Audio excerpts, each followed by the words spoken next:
শকুনি হলো দুষ্ট, কিন্তু যদি তুলনা করা হয় তাহলে বুদ্ধিতেও আমার চেয়ে কম কিছু নয়। ও কথায় কম আর কাজে বেশি বিশ্বাস রাখে। অটল ইচ্ছা শক্তি, একাগ্রতা, দৃঢ় নিষ্ঠা, এই গুণগুলো ছাড়াও শক্তি আর বুদ্ধিতেও আমার থেকে কম যায় না। আমাদের মধ্যে পার্থক্য শুধুমাত্র এটাই যে আমি এই গুণগুলোর সদ্ব্যবহার করি এই সংসারে ধর্ম স্থাপনা করার জন্য, আর শকুনি এই গুণগুলির প্রয়োগ করে শুধুমাত্র নিজের প্রতিশোধ পূরণ করার জন্য। শকুনি যে কোনো পরিস্থিতিতেই এখানে আসবে, দুর্যোধনকে এখানে আনবে, যাতে এখানে এসেও শিখণ্ডীর সাথে দেখা করতে পারে। আর যতদূর আমি জানি, পাঞ্চাল রাজ্যে আসার পাশা খেলার এই চাল শকুনি হস্তিনাপুরে এতক্ষণে চেলে দিয়েছে।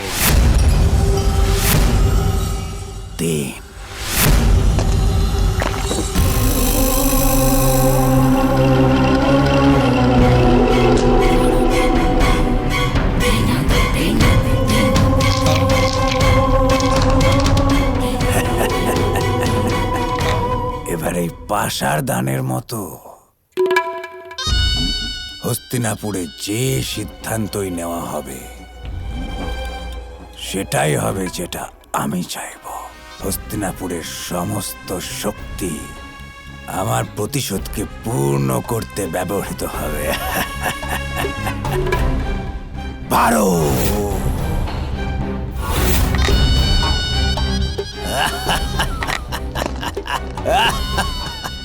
গান্ধাররাজ, গান্ধাররাজ, আমাকে সাহায্য করুন।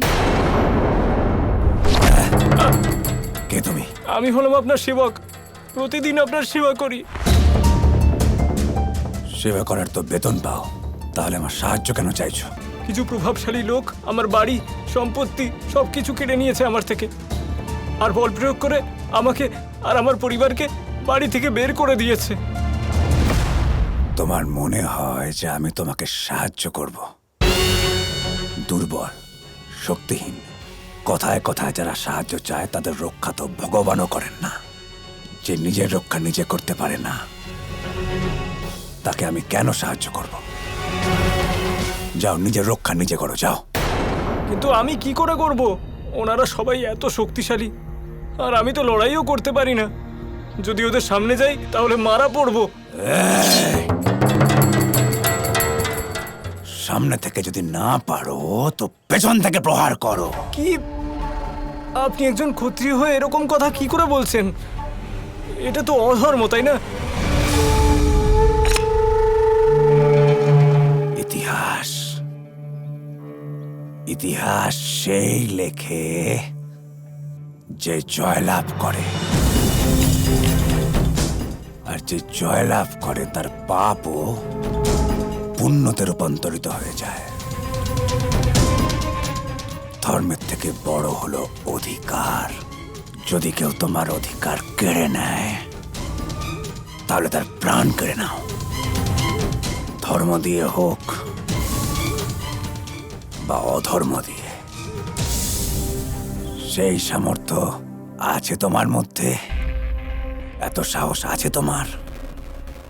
যদি সাহস না থাকে তো যাও, দেখো নিজের পরিবারকে অসহায়, অভুক্ত, ঘর ছাড়া হয়ে মরতে দেখো। মারো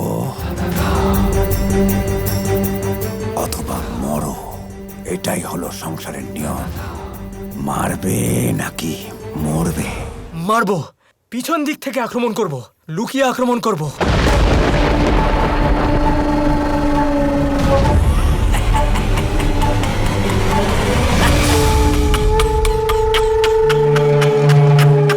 কি ব্যাপার মামাশ্রী, খুব খুশি মনে হচ্ছে। যখনই এমন কোনো ব্যক্তি আমার কাছে আসে যে নিজের অধিকার রক্ষা করার জন্য সবকিছু করার সামর্থ্য রাখে, তখন আমার মন অতি প্রসন্ন হয়ে যায়। তো শাসন, বলো ভাগ্নে, এখানে হঠাৎ কি মনে করে? ও, দ্রৌপদীর স্বয়ম্বরের নিমন্ত্রণের ব্যাপারে কথা বলতে এসেছো। হ্যাঁ, কিন্তু আপনি কি করে জানলেন? নিমন্ত্রণ তো এক্ষুনি, কিছুক্ষণ আগেই এলো। হস্তিনাপুরে এমন কি আছে যেটা তোমার মামা জানতে পারে না? কিন্তু প্রথমে বিয়ের নিমন্ত্রণ, আর এখন স্বয়ম্বরের। দ্রৌপদীর বিয়ে অন্য কারোর সাথে হতে চলেছিল, আর এখন হঠাৎ করেও স্বয়ম্বর হচ্ছে। না ভাগ্নে, কিছুই হঠাৎ করে হয় না ভাগ্নে। কেউ একজন খেলা পাল্টে দিয়েছে।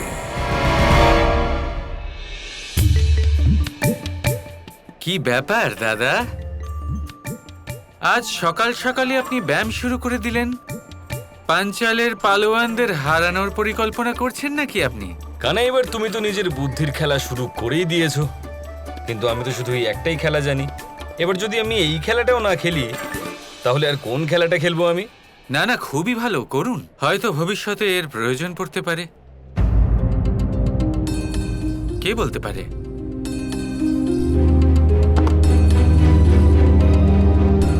এসব কি কানাই? কিসের কি হচ্ছে? তুমি আগেও বলেছিলে যে কুস্তিতে যেন আমি নাক না কাটাই, আর এবার বলছো যে পালোয়ানগিরির প্রয়োজন পড়তে পারে। এর অর্থটা কি? সময়ের সাথে জানতে পেরে যাবেন। কিচ্ছু জানতে পারবো না কানাই।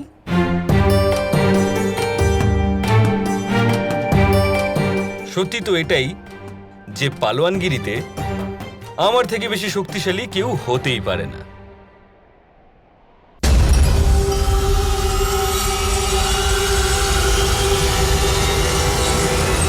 মিত্র দুর্যোধন, পাণ্ডবদের মৃত্যুর 2 বছর কেটে গেছে, আর তুমি এখনো চিন্তা করে চলেছ?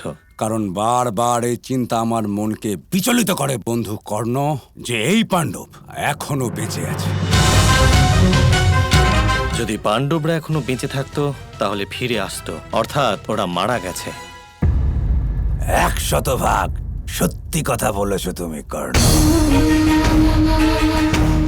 দুর্যোধন, এই যে তোমার বন্ধু কর্ণ, এই সব সময় আমার কথার বিরোধিতা করে, কিন্তু এইবার আমিও ওকে সমর্থন করছি। আমিও এটা বলছি যে পাণ্ডবরা মারা গেছে, কিন্তু তুমি তো এই কথাটা মানতেই চাইছো না।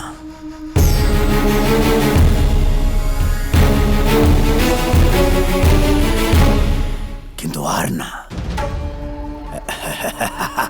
না ভাগ্নে, মামার কথা ভাগ্নেকে শুনতেই হবে। তোমার মামা তার ভাগ্নের সমস্যা বুঝে গেছে। এই ঘরটা কেমন খালি খালি মনে হচ্ছে, তাই না? খালি খালি মনে হচ্ছে।